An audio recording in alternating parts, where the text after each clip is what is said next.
The first Challenge Tour weekend of the whole year is probably the most important weekend of the whole year for anyone who does not have a tour card, because the implications of having a good opening weekend are huge. But before I tell you why, here is proof that the strength of depth in darts at the moment is incredible. Because remember that World Championship we just had? Do you remember the amount of 9 darters that were in that tournament?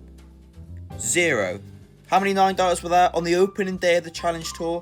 Not 1, not even 2. There were 3 9 darters on the Friday, the first day of the Challenge Tour. 2 events, 3 9 darters. How good is that? But the big winner of the whole weekend was this man, Joe Hunt, who won 2 of the 5 events and finds himself top of the Challenge Tour rankings after the first 5 events.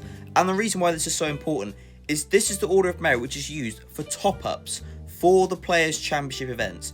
Now that starts next month, but there will be a lot of players who won't play in those events. Little Humphreys, they've even come out and said they're not even bothering on the Pro Tour. So then these players will get invites. Joe Hunt will be the first player getting a phone call if any of the top boys pull out.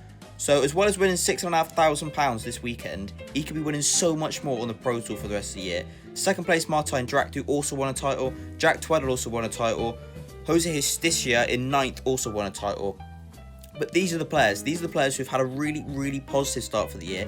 They will be getting calls for the first, I think even 5 or 6 Players' Championship events, and they set themselves up for a really good year, because there is potential. If you don't have a tour card, you could still have a much more lucrative year than someone who does have a tour card. All these players are free to play on Modus, they're free to play on the WTF, they can play on the Challenge Tour, they can play on the Pro Tour. Big weekend, and those are the biggest winners essentially. There's the full order of merit. Dartsrankings.com to see where your favourite player is, but yeah, those are the big winners.